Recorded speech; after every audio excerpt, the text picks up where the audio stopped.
communities, you may find like the Catholic women, they are gathering together, they collect some few maybe saints, like some, I can call them some small things, and then they want to go and visit maybe an orphanage, or they want to visit an old person somewhere, or somebody who is sick somewhere, or go even to the prison to see the prisoners. Those are very, you can see them like very small little things, but they are a very big and meaningful thing in their witnessing life.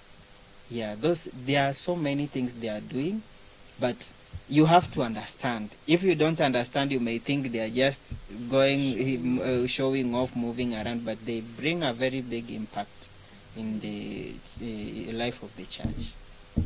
Yeah. Yeah, that's Celestine, does the church place any realistic expectations on lay people? Unrealistic. Okay. They can't be unrealistic once they understand their responsibility and expectations. Because, like we've talked about the structures, we know, like, this office of the laity, what are their responsibilities in the church?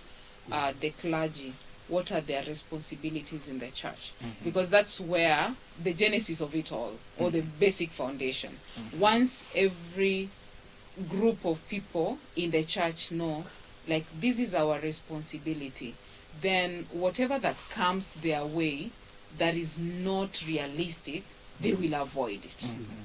Yeah, because I'll be like, oh, I can't do that. That is not my responsibility.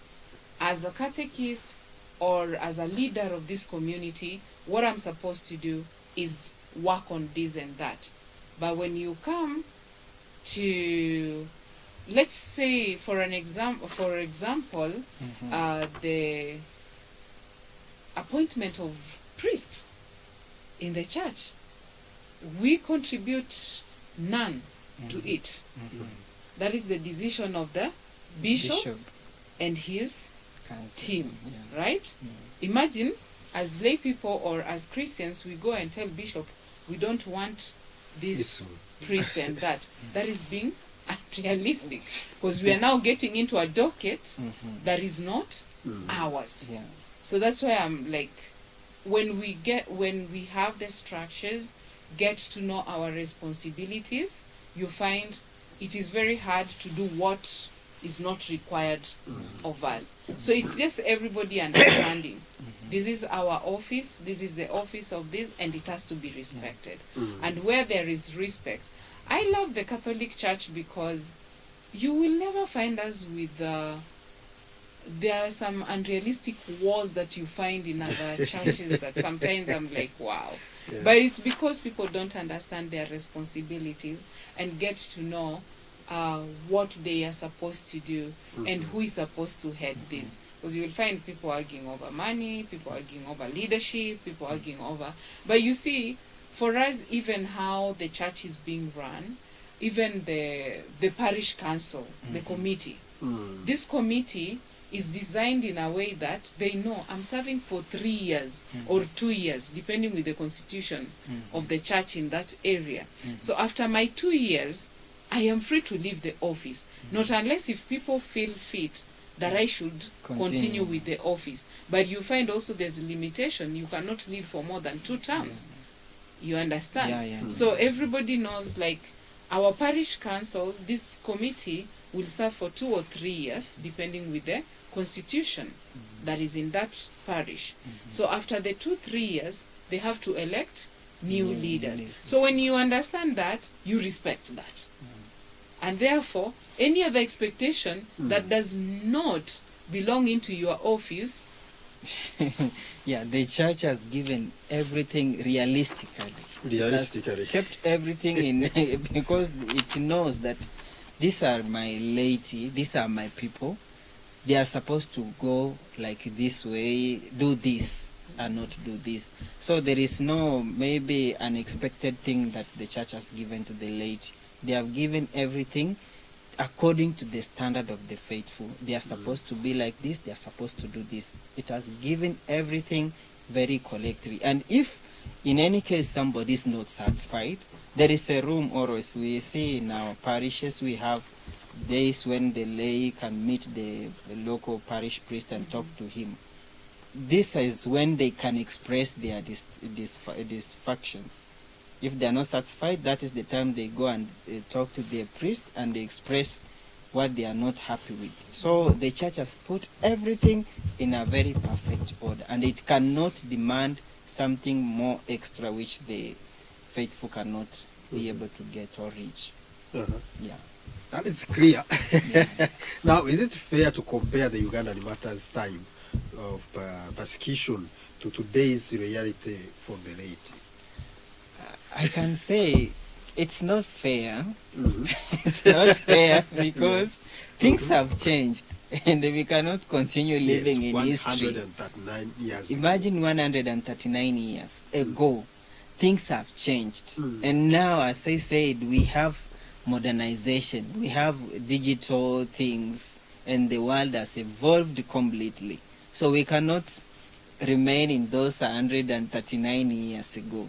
We have to embrace the new changes and live the reality of today. We witness today itself, not the history life. But that history, remember, it's the one which will shape us. We have to borrow some of the things, but it will not affect our modern life today. Yeah, that's the reality, because it's 139 years ago. A lot has changed. Yeah. The world is evolving. Even take an example of Kigali. The Kigali we live in today is not the Kigali that was there some 10, 20 years ago. Yeah. There's a lot of changes, Yeah. you understand. So we have also to learn to move with the dynamics of the current world. Yes. So one thing, back then people used to do door to door.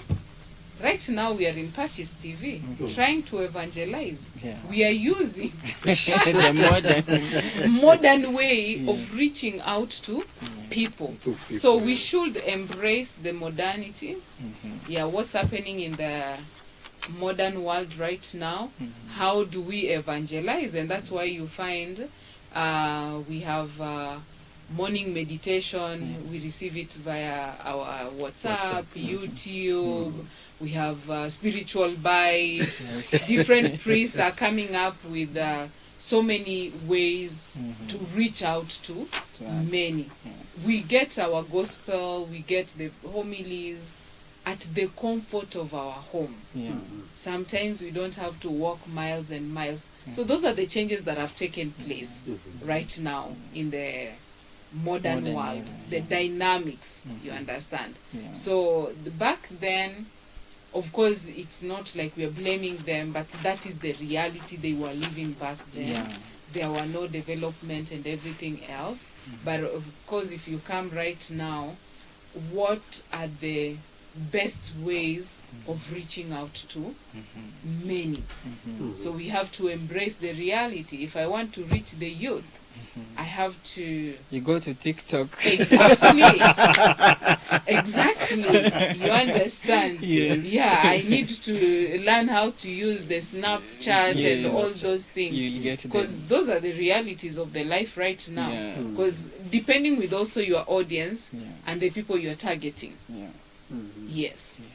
Yeah, then now we come to the last question. What lessons from the Ugandan matters should shape how the laity lives today? Maybe I'll say there are many lessons we can learn. Discipleship has no compromise. Once you've decided that you are becoming a Christian, you should not compromise at all. You have to give yourself, the whole self, irrespective of the difficulties, the challenges you may encounter. You should not give an excuse. Discipleship, following Christ, needs a very big sacrifice. So you have to know that before saying, I'm going to be baptized and become a Catholic Christian. So discipleship has to come from within. You have to know the cost of that discipleship. as we learn from the Ugandan matters, you can remember even there was a very young person there who died, Kagwa. He was very young. Imagine at that tender age, dying as a witness. So it doesn't matter how old you are, how young you are. You have to pay that cost, irrespective of all this. So that's a very big lesson I learned from